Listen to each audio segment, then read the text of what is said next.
In Risk of Rain 2, there are certain abilities that shift survivors into having different playstyles, such as Mercenary with Eviscerate and Slicing Winds, and their different dashes. But a lot of other characters feel very stagnant in what abilities you'll use, and actually have some really good alternatives, just not in this game. See, I was playing Risk of Rain Returns, and there so happened to be a lot of good abilities that could make a return to Risk of Rain 2.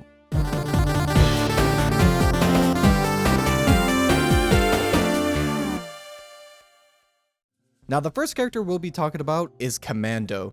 For the most part, I find their loadout to be very stagnant, but an ability from Returns I would like to see is the Combat Knife.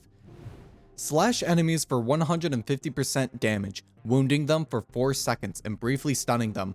Wounded enemies take an extra 50% damage from all sources. Now, what the knife does is create a fun run and gun style where you'll dash in there, mark the enemy, and then roll back out and shoot them from afar, or be the designated boss marker to help your entire team out to deal additional damage to the boss. I find these supportive damage rolls in games to be very satisfying, and I believe the combat knife serves a nice in between the shotgun blast and the normal phase round, as the shotgun blast you have to be up close and personal for the whole time to maximize damage, and the phase round is for when you want to be really far away and pierce multiple enemies. This one is all about single target damage as a support tool, and I find that to be really fun. Now, obviously, this ability isn't all sunshines and rainbows. There has to be some downsides, or else we create the problem that we try to fix. So, what are some downsides for the knife? Well, first off, the knife is a melee weapon, so you have to literally touch the enemy for it to do any sort of effect. Whereas even with the shotgun blast, you're able to hit flying enemies with it. With the knife, it's pretty hard to hit a wandering vagrant or lesser wisp, so good luck trying to mark those guys. Yeah, that's really all the downsides. And just as one last note for this ability, yes, it would count as a debuff for marked for death, so this would actually be very helpful for Commando to deal even more damage on top of that. So that's all I have for Commando. Let's move on to the next character. Now, there is one last thing I would like to mention, and that is specifically damage numbers. Risk of Rain 2 and Risk of Rain Returns are two completely different games, and as far as damage numbers goes, Risk of Rain Returns has a lot lower damage values. For instance, Commando's primary double tap. In Returns, it does 60% base damage, and in Risk of Rain 2, it does 100% damage. So for any of these abilities and numbers I give out, just bump them up because that's how they would implement it into Risk of Rain 2. So for example, Commando's knife ability, the knife damage would be increased, not the 50% extra damage. Thought I should throw that disclaimer in the video somewhere. Kind of forgot to do that. Sorry. Huntress is another character that I feel is relatively stagnant in this game, and one of the abilities that would really help Huntress out here is Pierce. Hold the charge and arrow shot, firing up to 750% damage. Move more slowly while casting. Now, the Pierce part of Pierce isn't really that good in Risk of Rain 2, as most piercing effects just tend to not do too well because there's not a lot of times where enemies punch together in a straight line. But I believe an ability for Huntress that would change the way on how you fire, namely, instead of having auto aim mouse 1, having a hold to charge mouse 1 where you have to actually aim and you get rewarded with more damage and a pierce, can definitely lend to Huntress to a very different play style, and one that would actually shift her to be more of a damage character, and she would be able to snipe some enemies.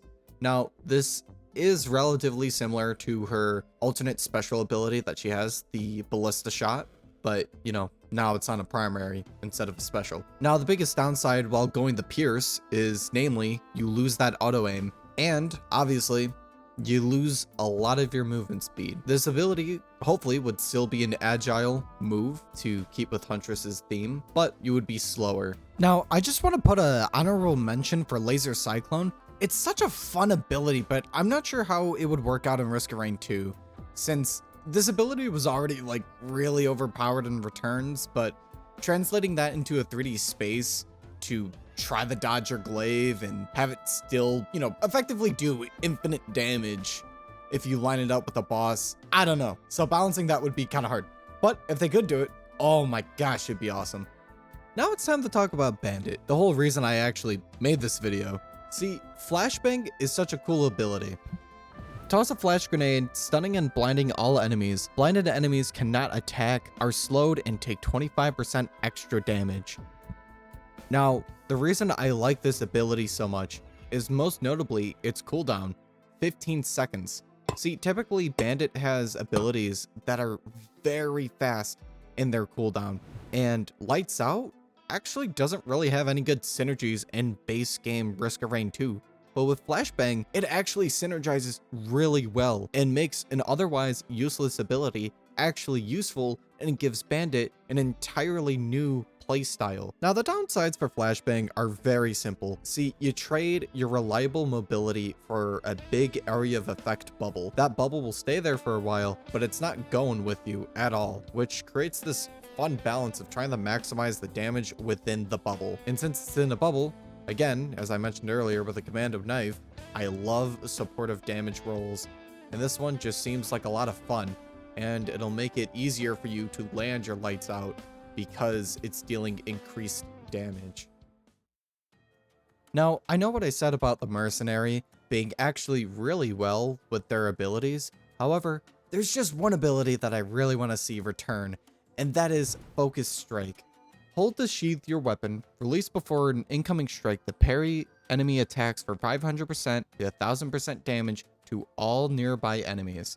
Let me just show you how satisfying it is to parry something. Wait. Because I thought the was when I released. Wait. No, it's a second that stop.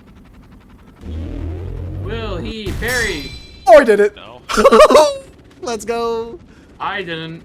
Alright, let's go. Now, I don't think I really need to elaborate as to why a parry would fit the game really well. It's just really satisfying to pull off parries. There's not much I really need to say, other than I suppose a parry could theoretically fall off late game, since at that point you're kind of just killing everything. But other than that, it's just really fun. I would love to just parry Mithrix's hammer. Last, but certainly not least, Chef. Now, we all know the state that Chef is in right now. It's not good, but here's an ability that I've wanted to see return, and that is Slice. Stretch your arms and slash customers for 125% damage. Now, for the rest of these abilities, I actually had a very solid reason as to why they should be in the game, but I'm going to be so honest, I want Melee Chef so bad. It was one of my favorite things in Risk of Rain Returns. I just love the idea of having this giant cleaver and I'm beating up all these enemies that are all in front of me.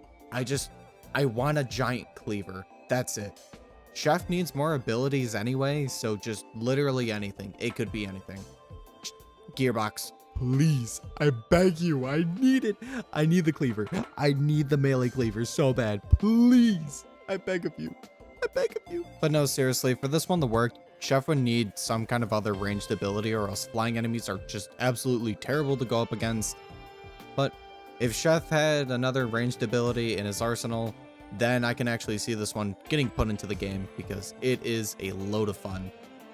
Anyway, that's going to be it for this video. I hope you guys enjoyed it. Peace out.